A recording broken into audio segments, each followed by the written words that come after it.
Welcome back to round 3 of the Charlotte Legacy League Players Tournament, where we have Goblins versus Forecast. A huge thank you to the Patreon supporters who are helping the league and YouTube channel. If you would like to become a supporter, please click on the link in the show notes. All right, we've got Corey and Ryan playing here in round 3, and we've got Ryan on the play, who's already taken off way ahead of me, but he is going to cast an Emery here. And we did have a judge call here, which is why you see it flip over. He accidentally had his sideboard card still in his deck, and he milled over it. So we had to get a judge involved, and the ruling was that he removed it from the game, and then he milled over another card. If he had drawn it, that'd have been a different story. But that was the ruling that was given out. Corey playing a Cavern of Souls and I assume him pointing at it he was naming Goblin. We've got a Chrome Mox here, pitching a Muxus underneath it, and a Battlecry Goblin. I've had Corey on camera enough now to know what Battlecry Goblin actually does, and I don't know if anyone else does as well, but I can post it up on here when I'm done talking about it, and that way people will know what it does. It's a disgustingly good card that is striking terror in the hearts of everyone in the league when he is playing Goblins. So, and you'll probably see that at some point in this match.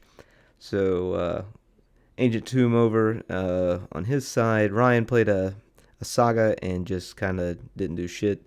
He probably should have used his Mistress Bauble, especially if he didn't plan on blocking with the Emery. So he could have drawn an extra card, but he chooses not to, and he's going to take 4 damage here. We'll see him draw. That Saga is going to tick up and go from here. I guess I could probably take a peek at what they're actually playing, even though I think I'm a bad player and didn't get their deck list put in here yet, so I actually don't have them ready. And yeah, so bad player and or bad commentator and a bad player. So as the video that you saw yesterday of me getting absolutely dunked on by Demir Shadow by Byron Vanilla. If you haven't seen it yet, go watch me get dunked on. It is painful. But anyway, back to Goblins here. We've got some mana being floated, another Battlecry Goblin, and we're going to pump that bitch up. And now we're going to swing for, it looks like that's going to be 3, 6, 9 damage. And then we've got Goblin 1 coming out. And I imagine there's actually supposed to be 2 goblins coming out because of, I'm sure there's a reason. Each of those Battlecry goblins produces a goblin on their own, which I think Corey catches here in just a second. But we'll find out. So, yeah, I think you're supposed to have 2 goblins coming out because the double Battlecry goblin. But again, yep, there it is. Yeah, so he points that out, saying there's another goblin coming out, and him using the correct goblin tokens makes me very happy. John Finkel has made an appearance a few times already this game, but it's not a big deal. Oh, my vintage match is ready. I'll be back. And we're back. All right, so we got a bobble going off here, taking a peek at Corey's top card, and we'll see an untap here and see if he remembers to draw that extra card. He does. All right, great. And then he does still have Metalcraft because he did make the construct at the end of turn. Still keep leaving him with 3 artifacts. Another construct comes out. Now, the deciding factor here will be whether he goes and gets a Pithing Needle or a Shadow Spear. It looks like he's going to get a Pithing Needle, naming the Battlecry Goblin. I think you could see it either way here to do the Shadow Spear, because it would make it a 5/5 creature that blocks, but with it having a Battlecry Goblin out, you may not be able to make up that much damage, because he'd have Battlecry Goblin. Battlecry Goblin really couldn't attack, I guess. But I don't know. It's a weird spot where he could gain life and try and race this at this point. Corey is at 16, and he's not really applying too much pressure on Ryan's side. So it's tough to say what is the correct play there. I'd be interested to know what someone else thinks that knows Goblins and 8-cast/4-cast better than I do. I probably, as a lands player, would have gone and gotten the Shadow Spear just so I could gain some life here and try and work myself out of this. Actually, that's a lie. I would have gone and gotten a map and then gotten Tabernacle and played Tabernacle. But that's what I would have done. So, all right. So we've got some attacks coming through here. We've got one Battlecry Goblin, so that'll trigger another 1/1 coming out. Pithing Needle being on the Battlecry Goblin is not going to be able to stop uh, or be able to stop him from attacking quite heavily. So it looks like it's only going to be 2 damage coming across on Ryan here, as opposed to quite a bit more if the Battlecry Goblin would have been activated. So I think it was a heads up play by Ryan to get the Pithing Needle as opposed to the uh, Shadow Spear. All right, so we've got a Cap Cannoneer and a couple another Emery in the hand, which I don't really think does anything here. Um, Maybe tapping the Emery to bring a Bobble back from the graveyard, and then potentially working through with a Kappa Cannoneer. I don't know if that's quite the play either. Um, we'll see what he does, but I mean he's staring down a pretty hefty board here. Um, so it looks like he's going to use that Emery to bring the Bobble back. Um, Let's see, you've got 2 Battlecry Goblins. That's going to give you 2 more attackers. So that's 4, that's 8, it's 10 damage. Plus, yeah, he's got 10 damage coming across. He's at 4.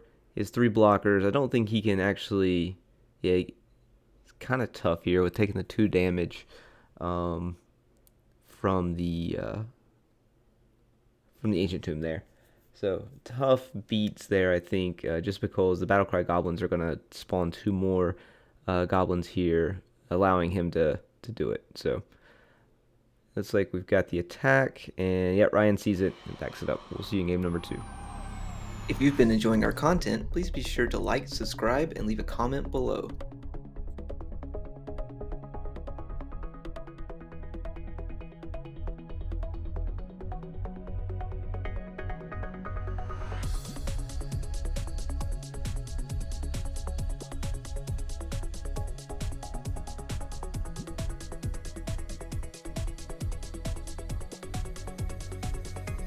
To game number 2. Corey's kept 7 and Ryan's kept 6, and Ryan's on the play here, leading off on Arawara. Looks like a Mox Opal, Urza's Bobble, Petal, and a Thoughtcast. So he is off to a pretty good start for a forecast player. And hold on, he's still got more. He still has more, Corey. And a Patchwork Automaton. He must have just drawn that off of the Thoughtcast there. So he's got a 2/2 in play. That is a very good start for him, and we'll get to take a peek at the top of Corey's library here, and we'll see if Corey can respond accordingly with his own red menacing creatures. Takes a draw and is going to play a Chrome Mox here. We'll see what he's going to put underneath there to give himself some red mana. Looks like he's going to put a Shadow Skull Smashing, perfect place for that land to go. Cavern of Souls, naming Goblin, and looks like we're going to have a Sticker Goblin coming out. Let's see which sticker he chooses and how much mana he's going to have here. So 5 mana, 4 mana. Alright, so he did 4 mana, plays another named Goblin, and then let's see what else he has from his stickers. Not entirely sure what he has. I should probably make sure I get those stickers ahead of time so we know what kind of mana he can make off of these. Battlecry Goblin, and then an activation of the Battlecry Goblin, which will be 9 damage attacking, plus the pop on the Battlecry Goblin, giving him an additional 1. So a total of 10 damage coming across.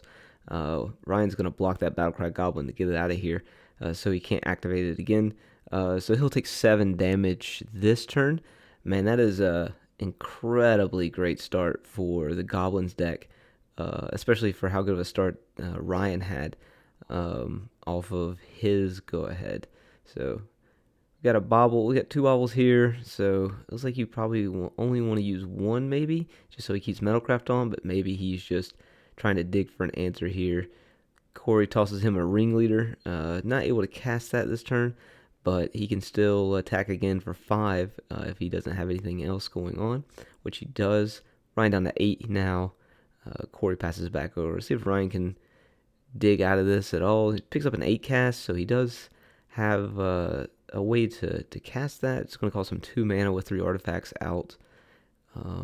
So using the See the Synod and the Arawara there. See a Thoughtcast, pick up 2 here. Picked up another Thoughtcast with a Bauble, so he can activate on another Thoughtcast here, 2 more. He can't play a land, I don't think. Alright, that's it. Thanks for watching.